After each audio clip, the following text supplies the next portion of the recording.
Yesterday, which I hope everyone knew, or at least knows, we honored the anniversary of our country's forefathers signing the Declaration of Independence, announcing the American colonies' liberation from Great Britain. This instrumental pronouncement came a little over a year after the shot heard round the world was fired at Lexington and Concord, sparking the American Revolution.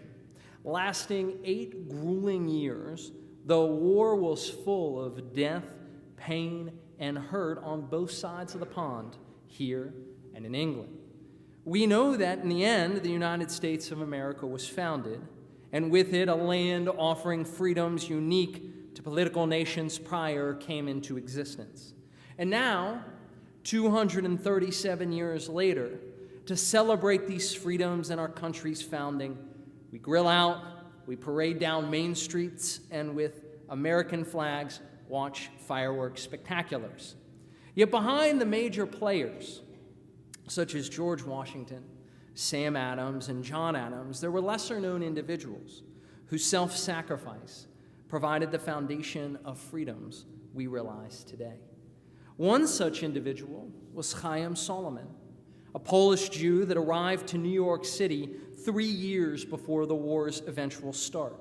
A savvy and successful merchant and financier, he soon became enamored with the patriot cause, providing millions of dollars in contributions for it. Now, during the winter months at Valley Forge, it is said, when American soldiers were freezing and there was a scarcity of food, it was Solomon who galvanized the Jews in America and Europe to aid these stranded American troops. And one could imagine that without his help, Washington's Continental Army and the fate of the American colonies could have succumbed to the elements ever before they could have defeated the British. He was a financial hero, as commemorated on a U.S. postage stamp in 1975, which states businessman and broker Chaim Solomon was responsible for raising most of the money needed to finance the American Revolution and later to save the new nation from collapse. Yet upon his death, at age 44, only 2 years following the war's completion, Solomon had no financial wealth. He was bankrupt. He sacrificed his fortune and pledged his good name and credit on behalf of the revolution. He risked everything to secure the reality of an American dream and the promise of religious liberty. And because of this idealism and self-sacrifice, not only is Solomon immortalized today, but more importantly, we enjoy the freedoms he sought to safeguard.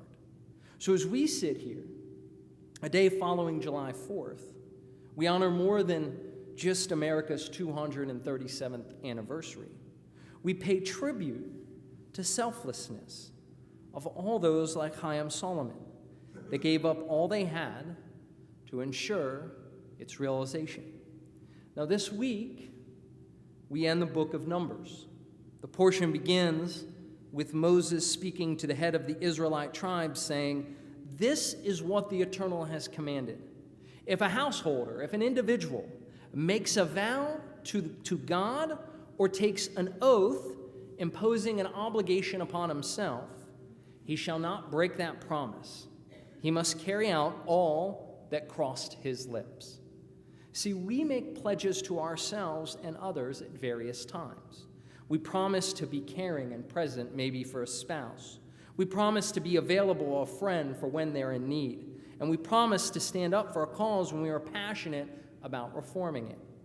Yet life, situations, happenings, occurrences, make sticking to those promises seemingly more difficult than we originally thought. Life and busyness get in the way, and we can forget, as well as minimize, the importance, the needed care, and the self-sacrifice required to ensure those initial promises are kept. It's easy to know what we're going to be selfish for, yet what are we willing to be selfless for? What would you give up everything for, no matter the situation? And whatever those answers are, do you make yourself completely available, fulfilling all the promises that crossed your lips?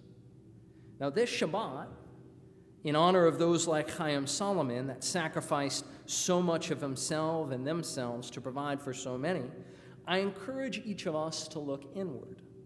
Identify those aspects in your lives that you would be selfless for. Is it your spouse? Is it your children or grandchildren? Is it your family? Is it a friend? Is it a cause?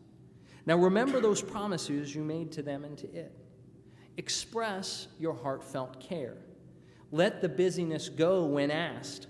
Proactively be available. Share your love. Be confident to give of yourself. Be open to listen, even when you don't want to hear. And please do not wait. We truly never know the time we have to spend with those we love or to make a meaningful difference in our world. So reach out, make the pledge, and fulfill your own promise. Shabbat Shalom.